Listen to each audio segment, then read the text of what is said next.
Albert Einstein disait, essayez de ne pas être un homme de succès, essayez plutôt d'être un homme de valeur. Salut à toutes, à tous les membres de la communauté éducative. Emma Nathalie Sonfat, c'est mon nom. J'aide les élèves, les apprenants, les étudiants et tous ceux qui souhaitent se déplacer dans les pays germanophones à apprendre l'allemand. Eh bien, cet après-midi, je vais vous parler en tant que membre de LC Cameroun de l'entrepreneuriat en milieu scolaire. Eh bien, qu'est-ce que l'entrepreneuriat? Nous commençons par là. L'entrepreneuriat, c'est le fait d'entreprendre. Entreprendre, c'est le fait de transformer une idée en projet. Eh bien, c'est tout simplement le fait de donner la vie à une idée. Alors, pourquoi devrions-nous, en tant qu'enseignants, en tant que membres de la communauté éducative, développer, accentuer cette idée dans l'éducation de nos enfants ou alors en milieu scolaire? Eh bien, la raison est toute simple. Premièrement, l'entrepreneuriat permet de créer chez l'apprenant la liberté et l'indépendance financière.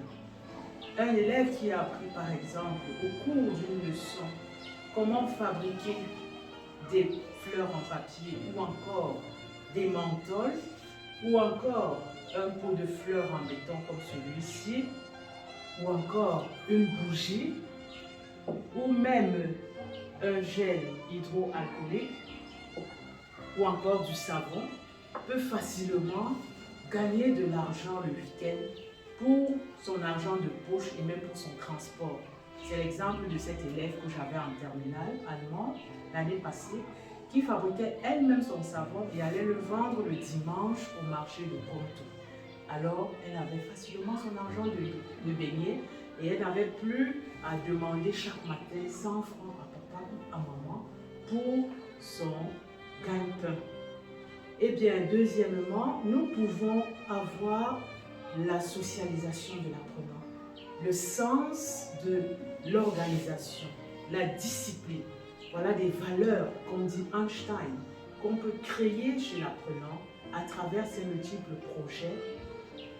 Le travail en équipe est bien palpable dans ce pot de fleurs, dans la réalisation de cette fleur en papier.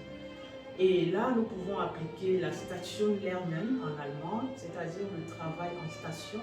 Nous avons une première station qui consiste à fabriquer des bâtonnets en papier que voici. Là, nous pouvons avoir un groupe de 5 élèves par exemple. Une deuxième station où, après avoir fini de fabriquer ces bâtonnets, ils iront produire des grosses fleurs que voici. Après avoir fini au signal de l'enseignant, ils vont quitter rapidement pour aller fabriquer dans une autre station les petites fleurs là que voici. Et après un autre signal, ils quitteront en s'amusant au rythme de la musique pour aller fabriquer des feuilles en papier que voici. Et un autre groupe pourra s'occuper de cet autre type de fleurs. Et au final, nous pourrions avoir un groupe de 5 personnes également, indépendamment de l'effectif, qui pourra s'occuper de l'assemblage, c'est-à-dire coller tout simplement les éléments fabriqués. Vous voyez donc, nous avons affaire à tout un travail d'équipe et là, c'est la socialisation. Une société se développe, bien entendu, non pas avec l'individualisme, mais avec la socialisation.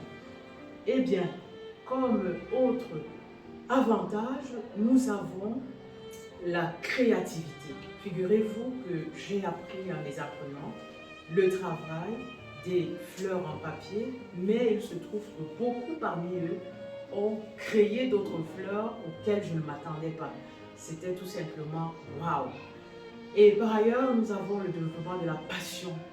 j'ai appris à LCE à fabriquer des fleurs et je me suis découvert personnellement une passion, une valeur que je transmets au quotidien à mes apprenants et je manque de le faire à la fin du module 2 du module intitulé Environnement, santé et bien-être. Alors, comment embellir son environnement en recyclant les bouteilles plastiques, par exemple, pour faire ceci, les bracelets, et même pour faire des pots de fleurs en béton, et même également des pots de fleurs tout simplement.